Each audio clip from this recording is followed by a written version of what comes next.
యేసుని ప్రేమ ఛానల్కి స్వాగతం. దయచేసి ఈ ఛానల్ని లైక్ చేయండి, షేర్ చేయండి, సబ్స్క్రైబ్ చేయండి. తెలుగు డైలీ ఆడియో బైబిల్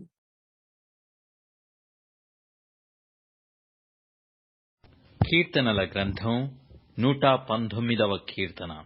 యెహోవా ధర్మశాస్త్రముననుసరించి నిర్దోషముగా నడుచుకొనువారు ధన్యులు. ఆయన శాసనములను గైకొనుచు పూర్ణ హృదయముతో ఆయనను వెదకువారు ధన్యులు. వారు ఆయన మార్గములలో నడుచుకొనుచు ఏ పాపమును చేయరు. నీ ఆజ్ఞలను జాగ్రత్తగా గైకొనవలెనని నీవు మాకు ఆజ్ఞాపించియున్నావు.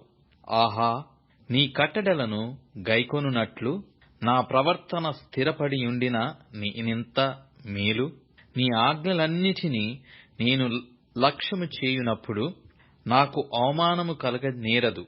నీతిగల నీ న్యాయవిధులను నేను నేర్చుకొనున్నప్పుడు యథార్థ హృదయముతో నీకు కృతజ్ఞతాస్తుతులు చెల్లించెదను. నీ కట్టడలను నేను గైకొందును. నన్ను బొత్తిగా విడనాడకుము. యవనులు దేనిచేత తమ నడత శుద్ధిపరచుకొందురు? నీ వాక్యమును బట్టి దానిని జాగ్రత్తగా చూచుకొనుట చేతనే గదా.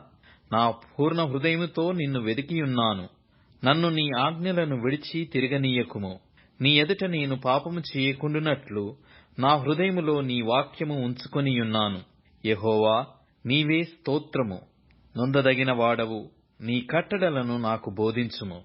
నీ నోట నీవు సెలవిచ్చిన న్యాయవిధులన్నిటినీ నా పెదవులతో వివరించుదును. సర్వసంపదలు దొరికినట్లు నీ శాసనముల మార్గమును బట్టి నేను సంతోషించుచున్నాను. నీ ఆజ్ఞలను నేను ధ్యానించెదను.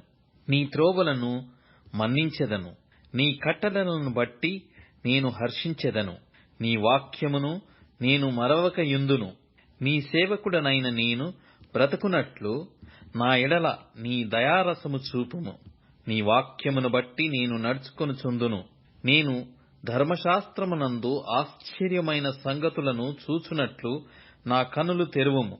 నేను భూమి మీద పరదేశినయున్నాను. నీ ఆజ్ఞలను నాకు మరుగు చేయకుము. నీ న్యాయ విధుల మీద నాకు ఎడతెగని ఆశ కలిగియున్నది. దానిచేత నా ప్రాణము క్షీణించుచున్నది. గర్విష్ఠులను నీవు గద్దించుచున్నావు. నీ ఆజ్ఞలను విడిచి తిరుగువారు శాపగ్రస్తులు. నేను నీ శాసనముల ననుసరించుచున్నాను. నా మీదికి రాకుండా నిందను తిరస్కారమును తొలగింపుము. అధికారులు నాకు విరోధముగా సభ తీర్చి మాటలాడుకొందురు.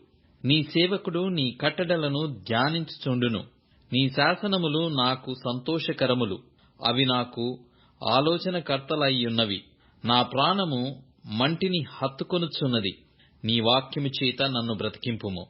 నా చర్య అంతయు నేను చెప్పుకొనగా నీవు నాకు ఉత్తరమిచ్చితివి.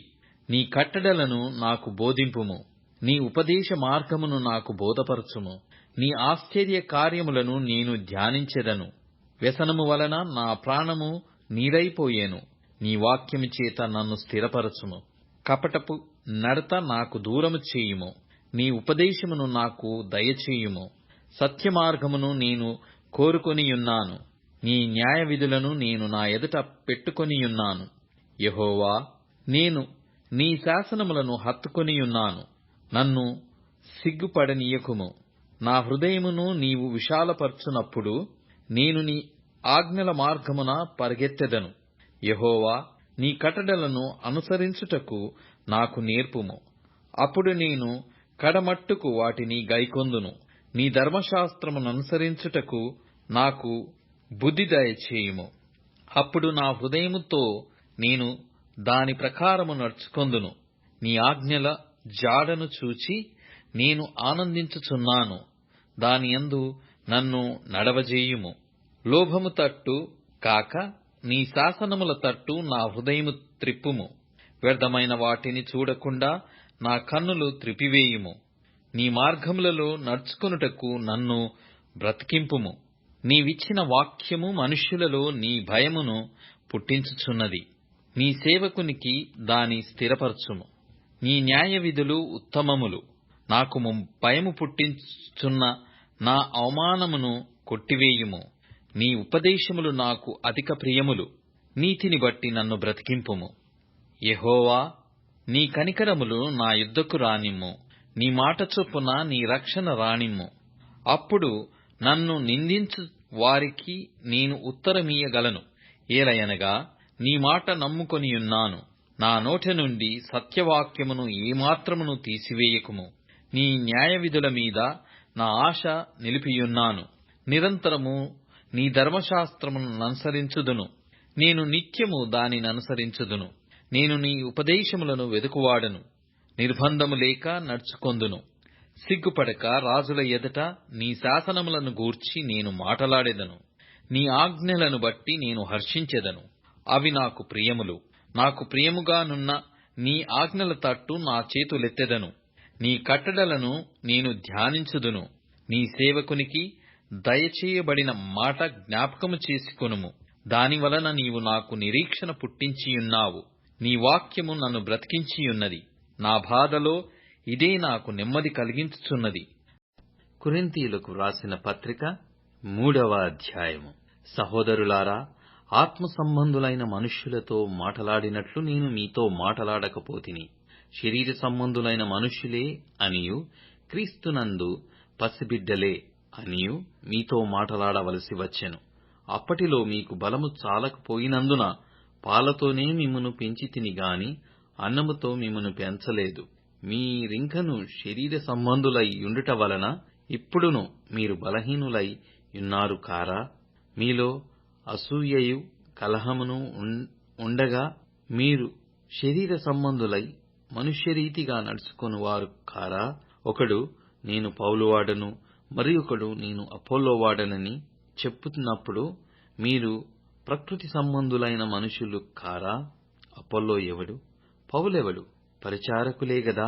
ఒక్కొక్కరికి ప్రభు అనుగ్రహించిన ప్రకారము వారి ద్వారా మీరు విశ్వసించితిరి. నేను నాటితిని, అపోల్లో నీళ్లు పోసెను. వృద్ధి కలగజేసిన వాడు దేవుడే. కాబట్టి వృద్ధి కలగజేయు దేవునిలోనే గాని నాటువానిలోనైనను నీళ్లుపోయువానిలోనైనను ఏమీయూ లేదు. నాటువాడును నీళ్లుపోయువాడును ఒక్కటే. ప్రతివాడు తాను చేసిన కష్టముల కొలది జీతము పుచ్చుకొనును. మేము దేవుని జత పనివారమై యున్నాము. మీరు దేవుని వ్యవసాయమును దేవుని గృహమునై యున్నారు. దేవుడు నాకనుగ్రహించిన కృపచొప్పున నేను నేర్పరియైన శిల్పకారుని వలె పునాది వేసి తిని, మరి ఒకడు దాని మీదట కట్టుచున్నాడు. ప్రతివాడు దానిమీద ఎలాగు కట్టుచున్నాడో జాగ్రత్తగా చూచుకొనవలెను. వేయబడినది తప్ప మరి ఒక పునాది ఎవడునూ వేయనేరడు. ఈ పునాది యేసుక్రీస్తే. ఎవడైనను ఈ పునాది మీద బంగారము, వెండి, వెలగల రాళ్లు, కర్ర, గడ్డి, కొయ్యకాలు మొదలైన వాటితో కట్టిన ఎడల వాని పని కనబడును. ఆ దినము దానిని తీటపరచును. అది అగ్నిచేత బయలుపరచబడును. మరియు వాని పని ఎచ్చిదో దానిని అగ్నియే పరీక్షించును. పునాది మీద కట్టబడిన పని నిలిచిన ఎడల వాడు జీతము పుచ్చుకొనును. ఒకని పని కాల్చివేయబడిన ఎడల వానికి నష్టము కలుగును. అతడు తన మట్టుకు రక్షింపబడును గాని అగ్నిలో నుండి తప్పించుకొన్నట్టు రక్షింపబడును. మీరు దేవుని ఆలయమై ఉన్నారనియు దేవుని ఆత్మ మీలో నివసించుచున్నాడనియు మీరెరుగరా? ఎవడైనను దేవుని ఆలయమును పాడు చేసిన ఎడల దేవుడు వానిని పాడు చేయును. దేవుని ఆలయము పరిశుద్ధమై ఉన్నది. మీరు ఆ ఆలయమై ఉన్నారు. ఎవడను తన్ను తాను మోసపరుచుకొనకూడదు.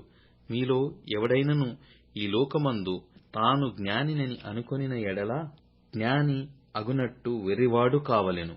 ఈ లోక జ్ఞానము దేవుని దృష్టికి వెర్రితనమే. జ్ఞానులను వారి యుక్తిలో ఆయన పట్టుకొనును. మరియు జ్ఞానుల యోచనలు వ్యర్థములని ప్రభువునకు తెలియును అని వ్రాయబడియున్నది.